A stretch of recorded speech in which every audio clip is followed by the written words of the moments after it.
Now, the formal mandate on Elon Musk's Doge initiative officially reached its end on July 4th. And new reporting reveals the Trump administration is increasingly rehiring federal workers after its sweeping cuts created staffing shortages across government agencies. Officials say the focus has shifted from reducing the size of government to reshaping the federal workforce, with agencies, including the IRS and HHS, now seeking thousands of new employees. Now, Doge claims it saved $215 billion amid its cuts, but that figure has been widely disputed. And now some administration officials are acknowledging some of the workforce cuts may have gone too far. Surprise, surprise. Joining us now, the author of that report, Notice reporter Eric Katz. Eric, I think it's fascinating, A, that the Doge period is ending, but B, what do they even have to show for it as these agencies are now hiring back in pretty staggering numbers, in some cases larger than the cuts that were made last year? Yeah, so at HHS, for example, Secretary Kennedy has said that he's going to hire 12,000 compared to the 10,000 that they cut. But some of these agencies are still reeling from these cutbacks, and they're kind of hiring back a fraction of what they lost. It's interesting because some of these agencies have admitted, like, we cut too close to the bone and there's core functions that we can't carry out anymore, and therefore we need to hire back. And in other cases, they're trying to bring out new people that they say are necessary to do new things, but they just cut staff that were doing very similar functions. Yeah, I mean, you talked to a worker in the piece that you write who got laid off, checked a box basically, and said, yeah, I'd like to be considered for future employment opportunities. And then ultimately it was like, no, it hits too close to home to see them basically rehiring me for the same thing that they effectively fired me for a year ago. Yeah, my colleague Natalie Nahums and I spoke to this person. She was at the National Endowment of the Humanities. She was named Employee of the Year for the agency in 2024, got laid off. They asked her to come back. And it's just, it's fascinating that these agencies are looking to bring back the exact talent that they lost.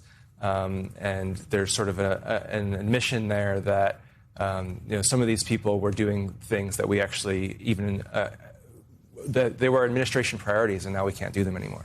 I think the thing with Doge at the outset was, and I heard this from voters leading up to 2024 and the election, was, okay, it feels like there's government bloat, and maybe it's a good thing that we start looking at how the government is spending its money and resources. And then you watched the ways that Doge, under Elon Musk's guidance, came in, just started slashing stuff to the point where in real time we were hearing like, oh, we might have laid off people who have key functions around the nuclear capabilities of this country. We've got to bring those people back, right? Now, with the benefit of time and the fact that this program is ending, what do they have to show for it? Well, it's interesting. And to your point, we talked to the head of the Office of Personnel Management that kind of sets HR policy, personnel policy around government.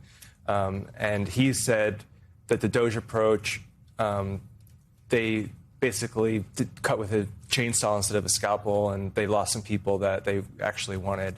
I think in the end, some of these agencies and functions are very much permanently affected. The U.S. Agency for National Development, for example, that's gone. State Department has picked up a little bit of that, but mostly those functions just aren't happening anymore.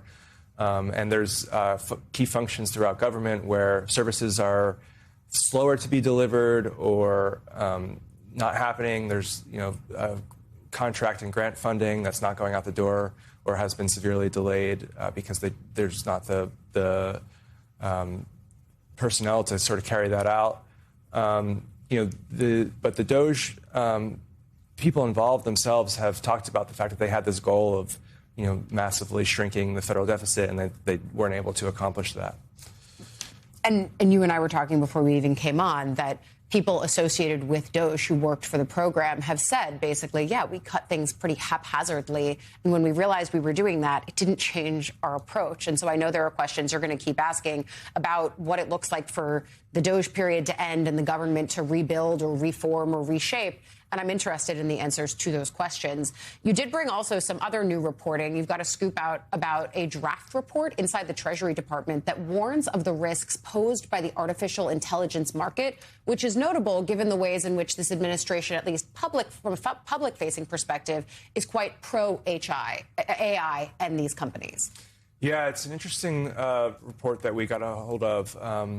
the administration has distanced itself from it, but these are career analysts within the Treasury Department who are sounding the alarm to some degree about the risks posed to, like you said, the markets and the impacts that that could have on the U.S. economy, because AI has become so intertwined and fundamental to so many different sectors within the economy, that if this bubble were to burst, and they say there are some signs of that similar to the dot-com from the early 2000s, that it would have send significant shockwaves throughout the economy. Like you said, this is not something that the administration is saying publicly. The top officials, Scott Bessent and other economic policy people, are saying, we just need to keep investing in AI, and it's sort of a key part of the economy. So it's really interesting that this report is within Treasury. Within Treasury, draft at this point, but notable and instructive as to some of the guidance that might be being given behind the scenes, even as the public posture is, as you said, quite confident in AI and the companies who have stuck pretty closely to this White House. Reporter for Notice, Eric Katz, thank you for coming on with a lot of great reporting.